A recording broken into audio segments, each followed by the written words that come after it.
This is Fixed on Jesus.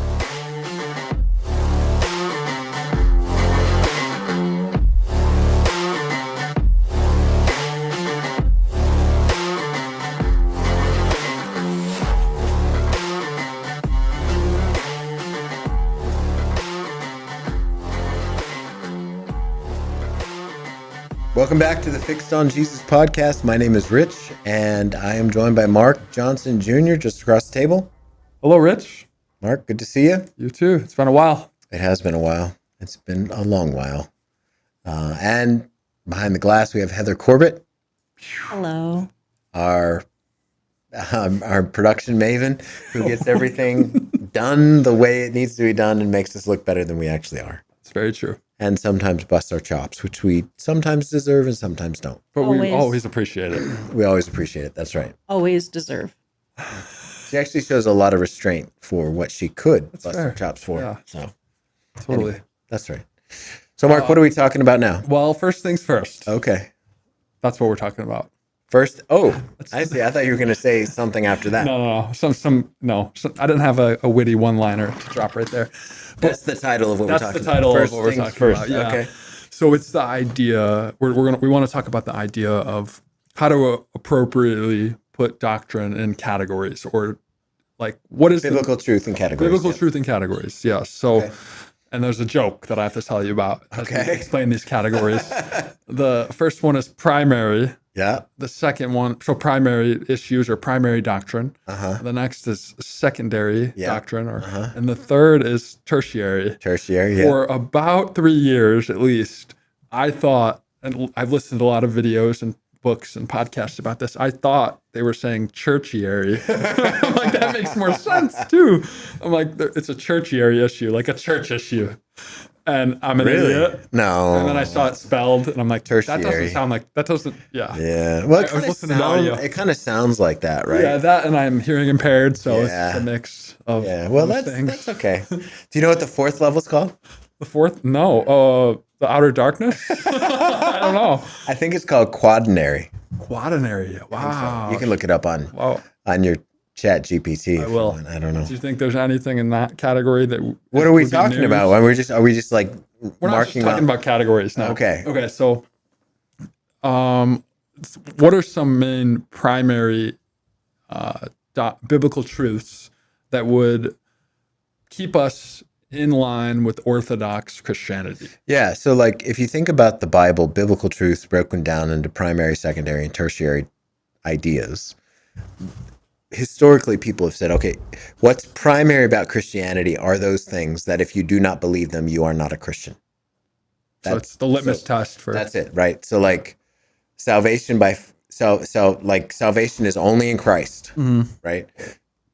Jesus is God, the Son, right? There's Trinity's real. Yeah. The virgin birth, the physical resurrection of the dead, the future return of Jesus Christ, a whole host of things, and mostly about Jesus, right? Yeah. That he really died, and those kinds of things. I mean, those things are primary. The Trinity. It's what you must be, what you must believe to be a Christian. Yeah. Those are primary, and that list is not as big as you think. Yeah, no, and it's encapsulated a lot. I mean, obviously it's biblical, but then beyond that, like the Nicene Creed and the Apostles' Creed. Yeah, I mean part. that's part of the reason the church has sort of has embraced those creeds, and it's a nice way to communicate sort of the fundamentals of the faith, right? Yeah, It doesn't talk about baptism, doesn't talk about spiritual gifts. Well, that's what category would those fall into? Secondary. So Yeah, what are so some like- good secondary? and it's important to make sure we're clear on the primary, right? So yeah, sorry, I didn't mean to. no, you're good. I mean, and it's the gospel's primary. How does somebody get saved is primary, right? And so I would say that those things are critical, and we need to know what are primary, because every Christian, even though they may not be at the same church, they're brothers and sisters, and the brothers and sisters, we need to know what's primary. Now, secondary matters. There's a lot of secondary disputed matters that divide Christians into different churches and denominations. And so one day there will be no secondary matters, because we'll all know maybe infallibly in heaven, we'll know everything that we should have known here on earth, and Yeah. there won't be those separations. Yeah. Right. And It'll all be entirely revealed to us. You would think so, but there has to be a way in which God's infinite. And so we're never going to plumb the depths of who God is, right? And so there are things that God has revealed and there are things that God has not revealed. Yeah. And so you have to think, okay, what does that mean for the eternal future that we have coming toward us? And I don't know. You might reveal it over time. Right. Well, I mean, it's fruitless to even just, it's just like, I don't know. I mean, it's genealogy. Yeah, it's a lot that we just can't even categorize. Yeah.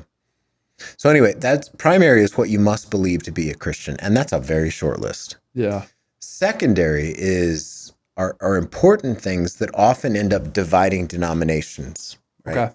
They're important things. And so secondary things are going to be a bit like how you understand baptism.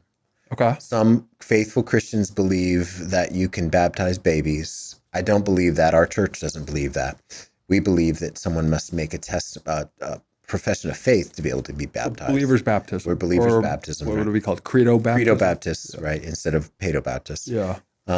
There's questions about the communion, like the Lord's Supper. Yeah. The presence of, some people have a strict view of the presence of Christ in the Lord's Supper, the real presence. Yeah. And others just that it's a straight memorial. Symbolic memorial position, right? There's lots of different positions on church government. Yeah. Some are congregational. Mm-hmm. Others are elder-led, like us. Yeah. And so Episcopal. There's Episcopal, which has sort of a hierarchy that's sort of outside that local church, where the people that are not in that local church have authority. Mm-hmm. Spiritual gifts is another one that's secondary, right? Some people don't believe in the continuity of the gifts. Continuationists. We're continuationists, so we're charismatics, or however you want to call it. And we do believe that because we see that in the scriptures. But we also recognize that there are faithful Christians who don't believe that. No, yeah, that's great. On that one, just real quick, I had a term that helped me. Like, I didn't make this up. I found it on the internet, but we're charismatic with a seatbelt. Kind of. Mark Driscoll said that, and I'm not the hugest Mark Driscoll fan. Oh, he made that? He said that first, and so I didn't know that. Yeah, no, that's fine. But it's I think I say continuationist. Okay. Instead of charismatic, but anyway. Okay, yeah. Sorry, I didn't mean that. It's all good. And then I think what's another good secondary one, like predestination or the order of salvation. Like some people are Reformed, some people are Arminian, right? And so those things are, I think those are things that there's not a long list of secondary things that should separate denomination churches. Yeah, right. Sure. But those are a few. So we've established the primary things are salvation issues. Like you're not a Christian. Salvation issues, right? What about secondary? Are they salvation issues? No, not salvation issues, but like think about, well, here's the secondary issue that is, I think, pretty important.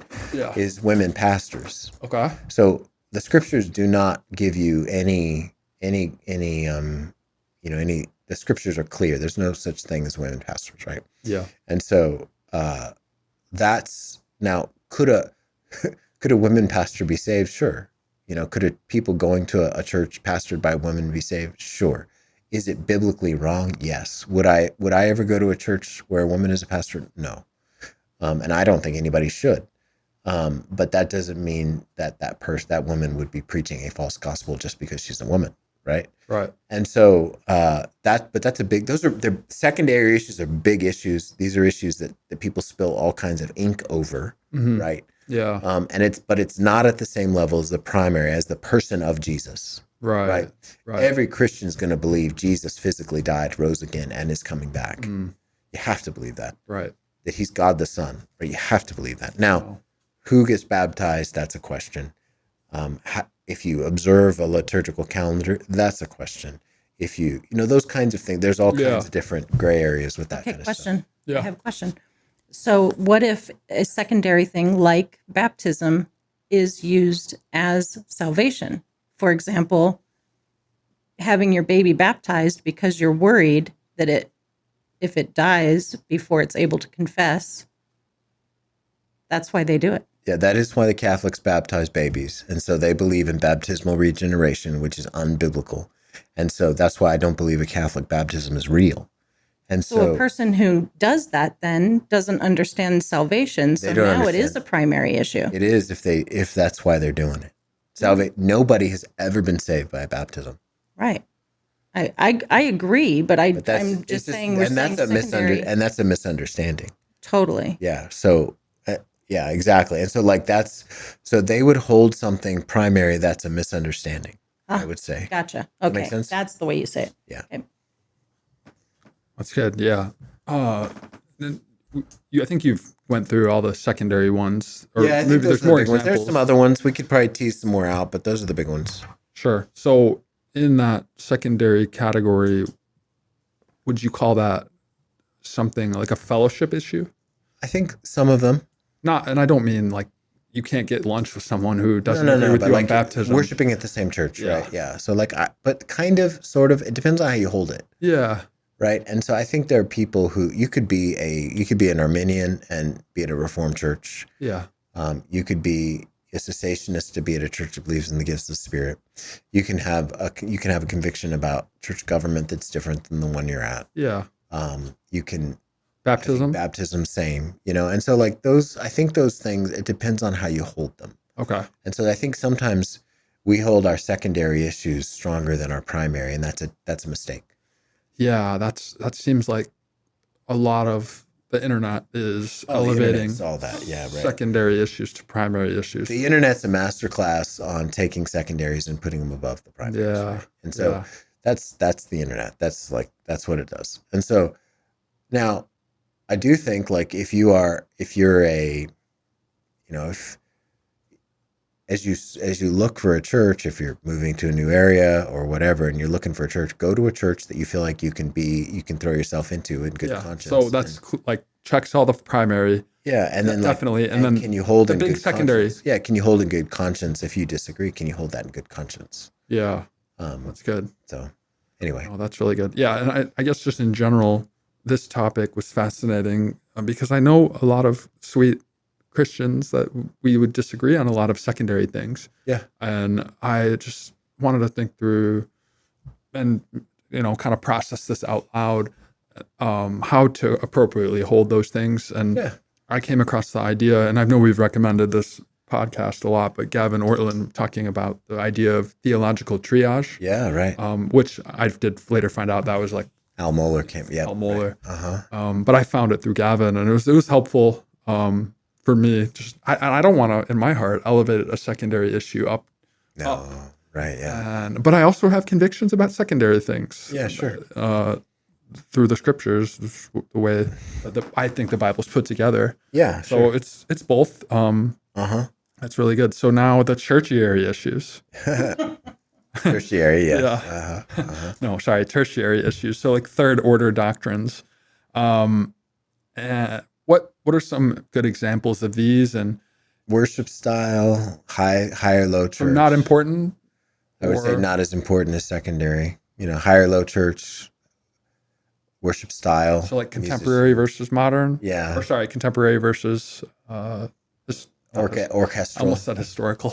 Orchestral or whatever. Yeah. High or low church stuff. End times. Some eschatological elements, maybe age of the earth. Age of the earth. Interpretations like or no, liturgical calendar. Yeah. I mean, those things are okay. Should they divide a church? I don't think so. Not at all. No. Oh, I guess just circling back, would any of the secondary ones, would they divide a church, or would it be more on an individual scale? Or they could divide a church? It depends. I mean, like if someone is a dyed-in-the-wool Paedo Baptist, don't go to a Baptistic church, right? Don't try to go there and change somebody. Yeah. Go to a church where you can worship in good conscience. Right. Yeah. And that's good. That's fine. And so like I think what we have to do is be kind and gracious in the way that we hold our secondary issues, and then firm with how we hold our primary, and then very loose with our tertiary. That's good. Can you say that all again? I'll try. We have to be most firmly convinced in the primary and hold it tightly, gracious, non-negotiable, kind and gracious in the secondary, and then very loose in the tertiary. You know? And so like we can talk about those things or whatever, but that's not what's primary. Totally. So even in the tertiary category, my question, I asked you this off air, was just we're part of a denomination of Sovereign Grace, and we're under one statement of faith, which just means we think the Bible explains this like our doctrine comes from the Bible, and we lay it out in a way that's understandable. Try to. And is there anything in our statement of faith that would fall into the tertiary category? Well, so like in the statement of faith, you'll notice, like, for example, in a lot of these things, they don't prescribe all the way down to the minute detail. Okay. Right. Yeah. So like they don't prescribe in eschatology what you must believe about in the millennium. Yeah. I think that's a mistake. Right. And so like they don't prescribe that. They don't prescribe what you must believe about the Lord's Supper. Those kinds of things. So but there are things we need to believe about the Lord's Supper that Christians participate in this. Yeah. Right? And the sacraments that Christians should get baptized. Right. Yeah. And so absolutely 100%, but they don't prescribe all the details. Right. So how often to take communion doesn't. Yeah. Right. Exactly. Right. Because we don't have that direction. Baptized. We don't have that direction. Right. And so we don't have that direction in the scriptures either. Yeah. Of those. Okay. Right. And so like that then is that's something we have to use our wisdom, to try to apply appropriately. No, like, and so that's a challenge. Yeah. Yeah. No. And so tertiary issues aren't device, like a church shouldn't split over those issues. Oh, certainly not. No. Yeah. No, certainly not. They're certainly not salvation issues or fellowship issues. No, right, exactly. I mean, you can make them into them, but I don't think they should be, Yeah. Right? I don't think they should be. Yeah, I got a weird amount of exposure to this as a young, newly converted Christian. So this Yeah, you did. It's true. And it's a conversation. This is a good conversation to have with your Christian friends. What's primary, what's secondary, what's tertiary, Yeah. And it's good to sort of walk through and work on, Yeah. Because like, for example, there's a lot of, like, we would believe that Christ Jesus is the center point of the scriptures and the hermeneutical principle that defines and unites all of the Bible. So you're talking about like continuity. I'm talking about the fact that Jesus is the point of the Old Testament. Yes. Yeah. And the New Testament. But like how you put the Bible together. Yes. There's churches that wouldn't believe that. Right. And that's fine. I would disagree with that and I'd have a conversation with them about that. But they, I think they're brothers and sisters. I just think they're wrong in that. It's not a salvation issue. Right. Exactly. Yeah. But the way they put together the scriptures is something you would disagree on. Yeah. Exactly. Maybe you would try to talk to them about. Yeah. We'd probably have a conversation or two. Yeah. But I'm not going to make it the point of contention all the time. Yeah. No, well, the reason I said continuity, because I'm fascinated by that right now in general. And I'm not going to throw out vague theological terms that I hardly understand, but you know what I mean. Just tell everybody what you mean by continuity and discontinuity. Yeah, just how the Bible is God's entire redemption plan from the old to the new, and how we think through the significance or lack thereof of Israel in the Old Testament and the New Testament. Which we've talked about a lot on We've talked about a ton. Too much. Yeah, we've talked about a bunch. That's probably our topic that is most we've talked about so many times. Yeah. So then there's like two camps. Do you want me to keep going? Should I stop? No. Well, so continuity and discontinuity is what it carry over from the Old Testament to the New. Yeah. And what is new, what is completely different in the New Testament from the Old. That's a debated topic. Yeah. And that's hard. And so honest Christians are going to disagree. Sabbath is another example. Yeah. Sabbath is an example of, I would say that's, some people elevate it to secondary. I think it's tertiary. Yeah.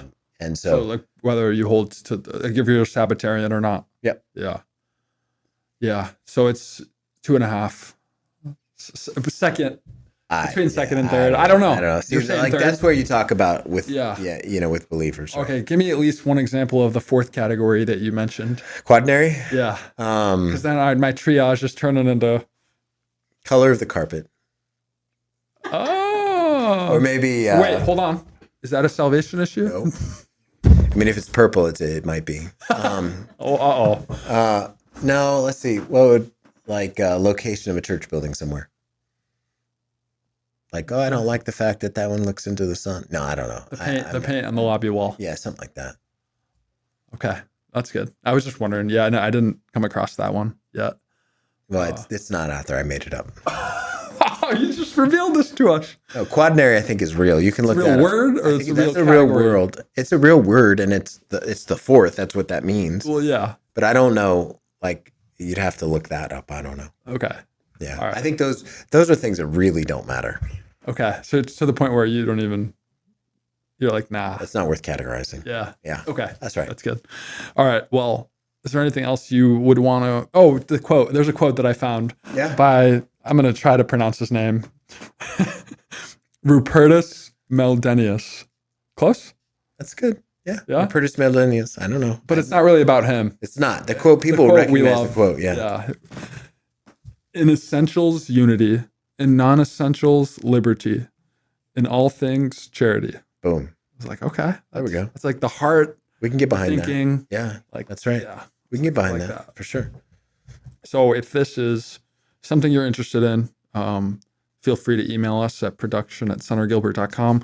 We do get a lot of questions about like how to think about different secondary issues, and feel free to send those over. Yeah, I think Galvin Utland wrote a book called Finding the Right Hill to Die On. Something like that. Okay. That's And it's based good on book. this. Yeah. Yeah. And we've recommended his YouTube channel plenty of times. Yeah, right, for sure. So yeah, we just love you. Thanks for listening. We'll see you next time. Yep.